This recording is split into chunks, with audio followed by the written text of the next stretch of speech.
Assalamu alaikum to all of you. Welcome once again students to our YouTube channel Unani Scholar. I am Dr. Bushra Abrar, BMS Mulladviya. तो आइए students, plant origin drugs में आज हम पढ़ते हैं Raven चीनी के बारे में। रेवन चीनी का जो बॉटेनिकल नेम, नबाती नाम है इसका, ये है रोएम एमोडी। रेवन चीनी को कई सारे मुतरादिफ नाम, वर्नाकुलर नेम्स से इसको जाना जाता है। जैसे इंग्लिश में तो हम इसको रुबाब कहते हैं और इसको फ़ारसी में बेग़-ए-रेबाज़ कहा जाता है। इसे रावंत भी लोग बोलते हैं। इसके अलावा इसको कॉमनली रेबास की जड़ भी कहा जाता है। जो इसका पौधा होता है उसको रेबास कहते हैं, उसकी जड़ होती है रेवन चीनी दरअसल। आइए माहियत बात कर लेते हैं इसकी। माहियत क्या है?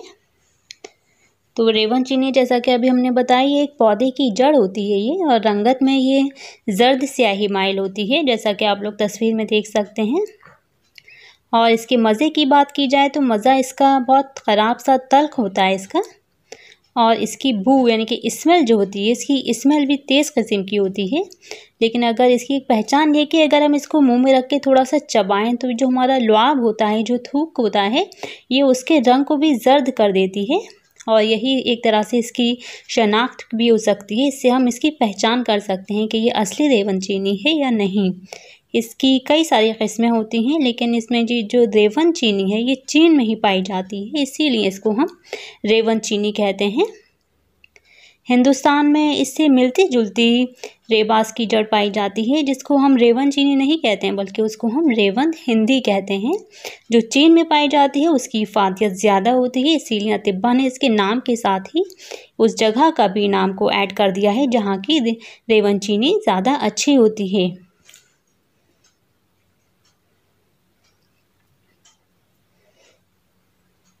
मिजाज इसका गरम खुश्क होता है।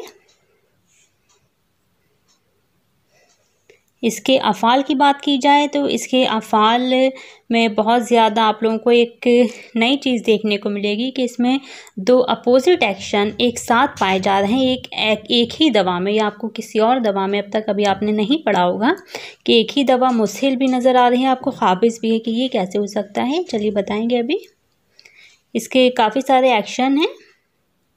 इसका जिगर पे भी एक्शन है। ये जिगर के लिए एक टोनिक का काम करती है, मुक़व्वी है, जिगर को क़ुव्वत देती है और उसको जो एक्शंस को उसके स्टिमुलेट करती है, मुहर्रिक के जिगर है।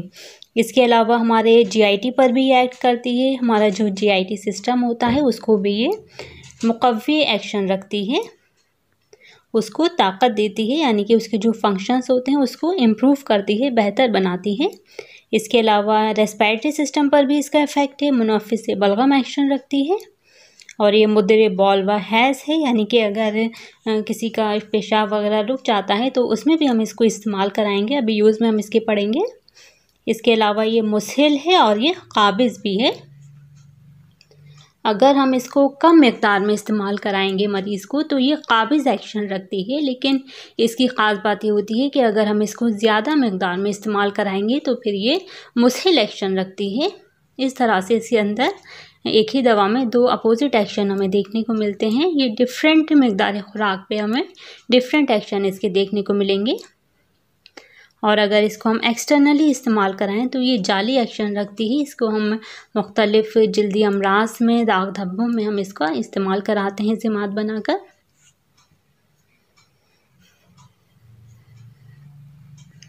इसके इस्तेमाल काफ़ी वाइड हैं इसके यूजेस।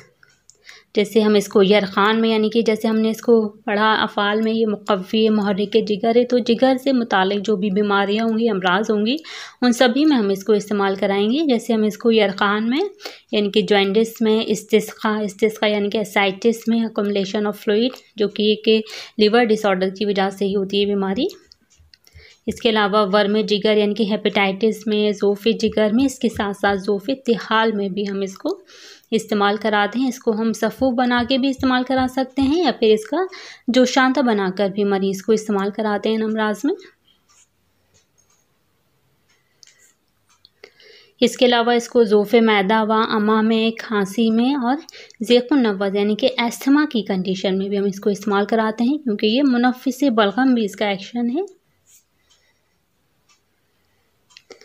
इसको हम इस हाल में इस्तेमाल कराएंगे अगर किसी मरीज़ को बहुत ज़्यादा लूज़ मोशंस हो रहे हैं, अगर उसका हाजमा ख़राब है, हाजमा ख़राब की वजह से अगर उसे लूज़ मोशंस हैं, तो हम इसको रेवन चीनी को जो शांदी की शक्ल में या सफ़ूफ़ की शक्ल में हम इसको इस्तेमाल कराएंगे, यानी कि हम इसका काबिज़ एक्शन यहाँ पे लेना है।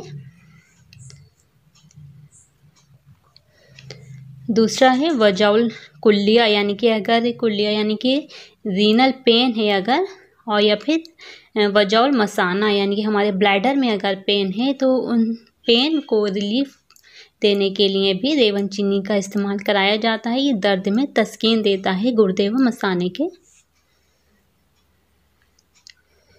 इसके अलावा इसको एहतिबास बॉल व हैज़ में इस्तेमाल करेंगे, यानी retention of urine and menstrual flow की कंडीशन में।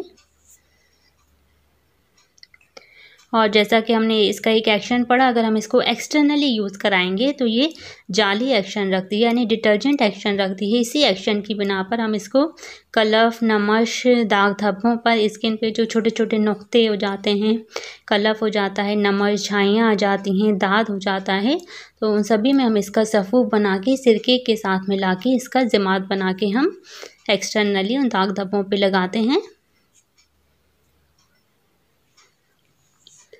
इसके अलावा कब्ज़ में यानी कि कॉन्स्टिपेशन में, कॉलंच में, मगज़ कहते हैं मरोड़ को, तो इन सभी कंडीशन में भी हम इसका इस्तेमाल करेंगे। यानी यहाँ हमें इससे मुस्हिल एक्शन लेना है, तो हम इसकी मिक़दार खुराक को बढ़ाकर इस्तेमाल कराएंगे।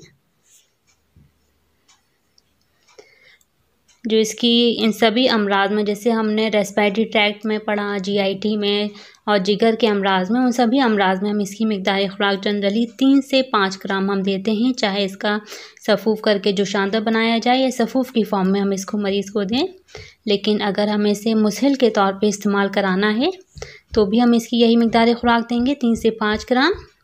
लेकिन अगर हम इससे काबिज़ एक्शन लेना है तो हम इसकी मिक़दार खुराक रखते हैं 125 से लेके 500 मिलीग्राम। ये कम मिक़दार खुराक पे तो काबिज़ एक्शन रखती है और ज़्यादा मिक़दार खुराक पे ये मुस्हिल एक्शन रखती है। कीमियावी अज्जा इसमें इमोडिन पाया जाता है, यूजिनॉल वॉलेटाइल ऑयल है इसमें। इसके अलावा इसमें गम है, रेजिन है, क्राइसोफेनिक एसिड पाया जाता है। इसका मुज़िर असर अतिबा ने बताया कि जो कमज़ोर लोग होते हैं, जो जिस्मानी तौर पे कमज़ोर होते हैं, उनमें रेवन चीनी का इस्तेमाल नहीं कराना चाहिए, या फिर अगर हमें इस्तेमाल कराना है तो उन्हें इसके मुसले के साथ इस्तेमाल कराना चाहिए। मुसले होता है इसका गोंद कतीरा। मशहूर मुरक्कब है इसका शरबत दीनार। शरबत दीनार जो कि जिगर के अमराज के लिए बहुत ही अच्छी दवा है। इसके अलावा भी ये काफ़ी सारे माजून और रोगन कुर्स वगैरह का भी एक अहम जुज़ है। जैसे माजून मरोहुल अरवा आता है, एक रोगन अखरब है, कुर्स ज़रिश के। लेकिन आप लोगों को याद करने के लिए सिर्फ एक ही मशहूर मुरक्कब काफ़ी है, शरबत दीनार आप लोग याद रखिए, ये ज़्यादा इम्पॉर्टेंट है।